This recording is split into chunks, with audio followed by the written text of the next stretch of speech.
Like this. Something's loose here. Wow, so that was really a rough running grinder, and I worked on it with some of my usual cures, but they didn't quite do the trick for me. So I reached out to Rikon support, and I was impressed with how quickly they got back to me. And we tried different techniques and things on it, and eventually we came up with the cure. And it was quite simple, really. So stay tuned, and we'll show you how we do this. Another note that I wanted to add here is that Rikon has a video online, and I'll put a link to that in the description below. And it goes through a lot of basic steps for getting the grinder wheels to run smoothly and in balance and so forth. There's a few techniques in there to do, so it's a good one to watch on the setup and all that stuff too. So check that one out also. This is that Rikon grinder that I got. It's a slow speed grinder, and these aluminum oxide wheels for sharpening tools, lathe chisels and so forth. Now I'll set up here and show the wobble in the wheels. I did put this dial indicator on the shafts on both sides, and they both are within 1/1000th of an inch, but this left wheel here, this one ain't so bad. This right one, you can see there's a bit more wobble to it. That causes some vibration. Another thing to note is trying to tighten up these nuts on both sides. There's nothing that holds the motor shaft in place at all, locks it in place so I can tighten down the nuts, although I understand you're not supposed to get them real tight anyway. Just fairly snug, and they tighten themselves up as the motor runs. You got right-handed and left-handed threads on each of the different wheels. So I've tried holding the wheels, and it seems like they slip a lot, and it's hard to get them to snug up a bit, so I'll have to see if running it will tighten them up.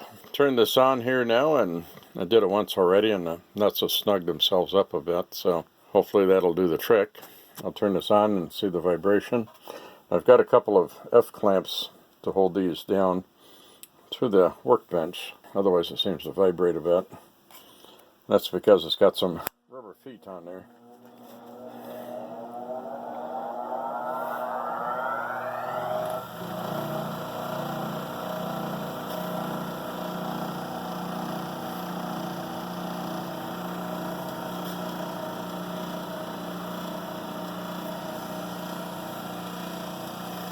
I do have the side covers off while I'm doing this work here, so once I'm done I'll put the side covers back on again. Now I did dress up these wheels with a diamond dresser. They seem to be pretty concentric, where they run in round pretty smoothly. So it's vibration from side to side that seems to get them off. And I suppose the slight amount of play between the wheels and the shafts themselves, and there's no inserts in these wheels in order to take up for any variation, I guess. So I think every time you put these wheels on or off, probably going to have to dress them again to make sure they're concentric again.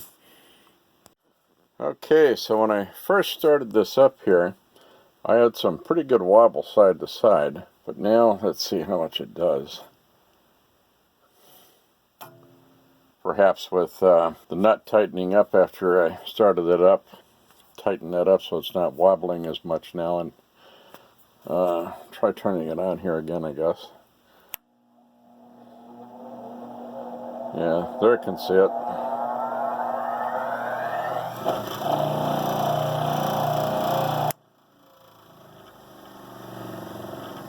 Okay, so I marked the flange here and the wheel, then offset it by about a 1/2 inch or so, and I'll see how this runs.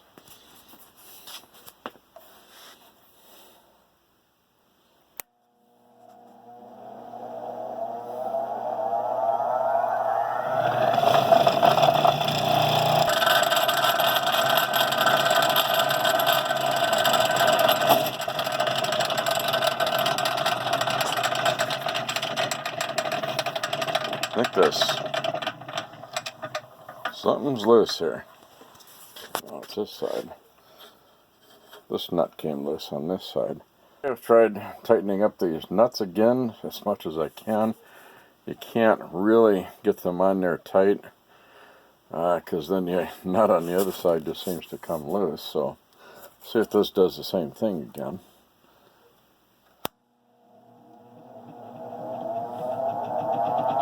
bit of wobble there.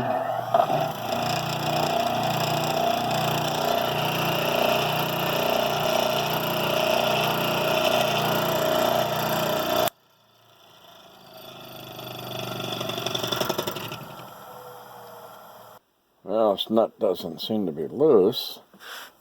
I'm sure it's vibrating a lot. That doesn't seem to be loose.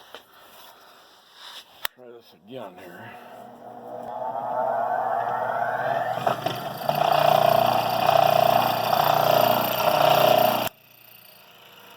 Seems like I'm getting most of the vibration out of this left wheel.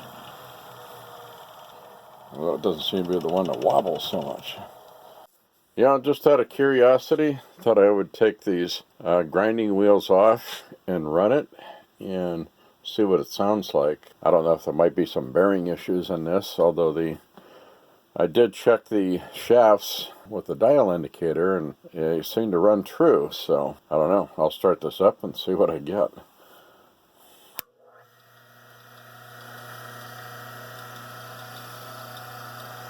Seems to run pretty good.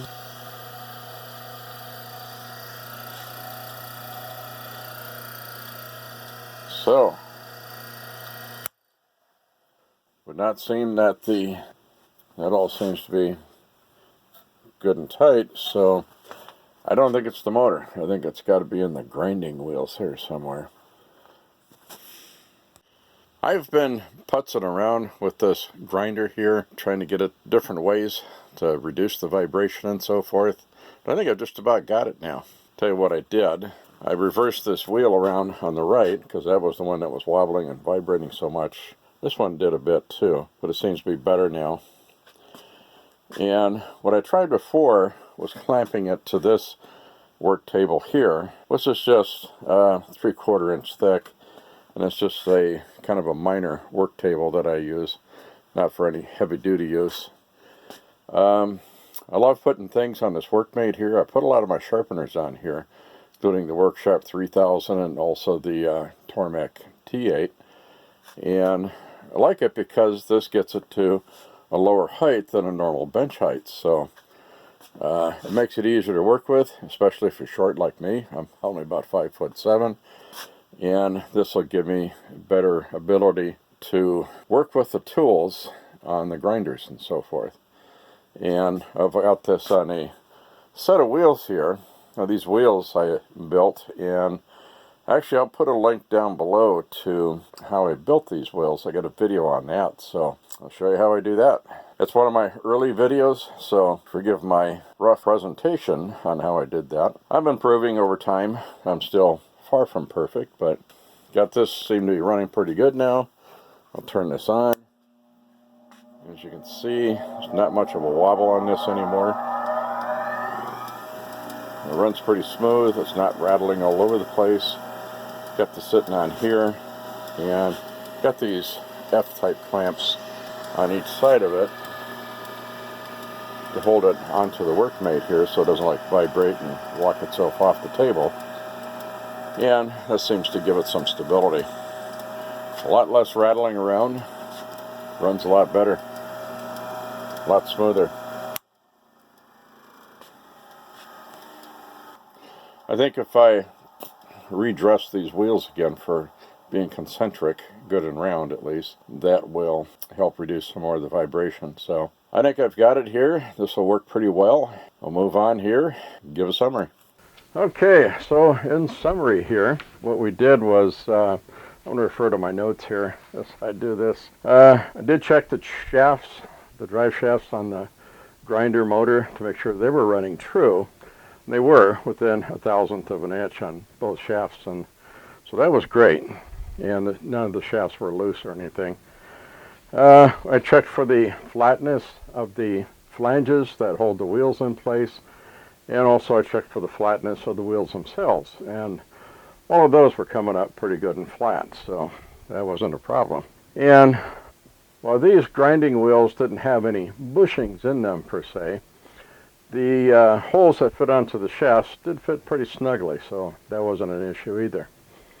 And what worked was a combination of turning the flanges off slightly on the wheels, as they describe in their video online, and also flipping that right wheel over so that the inside of the wheel is on the outside, and that made quite a difference. So sometimes these changes can make all the difference in the world, and grinding wheels can have different densities in them. I mean, it's a lot of stone that's kind of all glued together somehow and formed into the shape of this grinding wheel.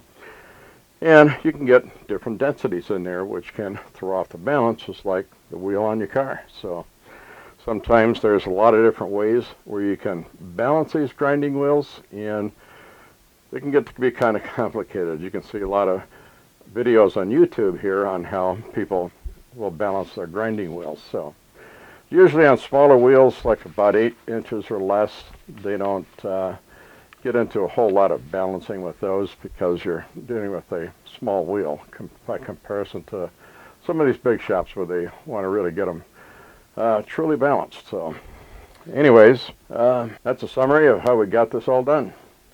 Well, thank you for watching this video. I hope you enjoyed it and you got some inspiration from it. If you did, please give me a like and share it with your family, friends, and fellow craftspersons. Also, please subscribe so you won't miss anything. And I do like to get your comments, because I get a lot of great ideas and information from you. So if the ladies don't find you handsome, at least they should find you handy. Thank you.